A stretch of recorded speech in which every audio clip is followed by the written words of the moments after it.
C'est donc l'attente d'une fumée blanche au Vatican qui signifiera qu'un nouveau chef de l'Église catholique a été élu. Et après, que se passe-t-il? Quel est le protocole?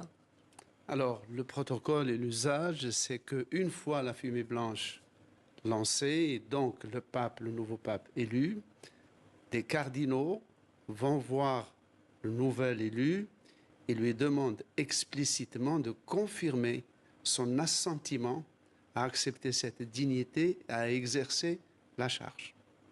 Une fois que ce pas essentiel sur le plan protocolaire a été franchi, donc il est pape, il l'accepte, on lui demande de choisir un nom, son nom. Par exemple, Bergoglio, le précédent, qui était donc un Argentin d'origine italienne, a pris celui de François, par choix, par allusion à François d'Assise, qui lors des croisades avait pris sur lui d'aller voir le sultan d'Égypte pour trouver un moyen de réduire les violences des croisades, c'est-à-dire un théologien, un saint pacifiste. Et François d'Assise aimait la nature et les oiseaux. Voilà pourquoi aussi François Ier a été un écologiste déterminé. Donc le nouveau pape, à son tour, doit choisir dans la longue chaîne des saints de l'Église catholique, mais aussi des papes, il doit choisir un de ces noms. Une fois qu'il l'a choisi, il doit aussi dessiner ses propres armoiries, c'est-à-dire un écusson dans lequel on voit les allégories, les symboles qu'il aura choisis pour représenter son pontificat et donner d'une certaine manière le ton du chantier qu'il entend ouvrir. Les 133 cardinaux sont réunis à huis clos dans la chapelle Sixtine. Quelle est l'histoire de ce lieu qui est le symbole du conclave? Alors la chapelle Sixtine, évidemment, c'est le symbole, c'est là où se retrouvent les cardinaux, c'est là, c'est le sanctuaire où les nouveaux papes viennent au monde de l'Église catholique.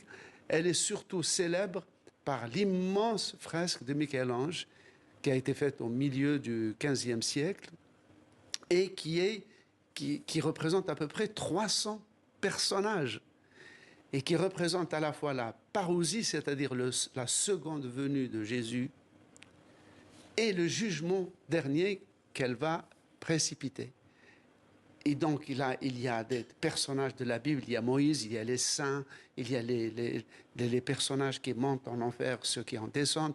C'est une fresque absolument extraordinaire, dont, à l'origine, pour la petite anecdote, la plupart des personnages étaient nus.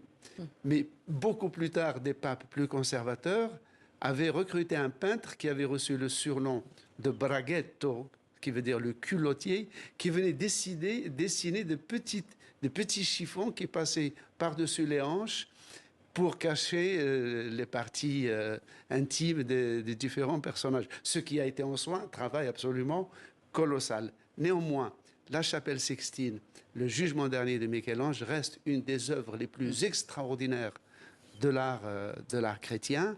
Elle a été restaurée en 2009 grâce à des fonds japonais. C'est une restauration qui a provoqué beaucoup de controverses à laquelle a mis fin Jean-Paul II en disant que ce tableau était la théologie du corps humain.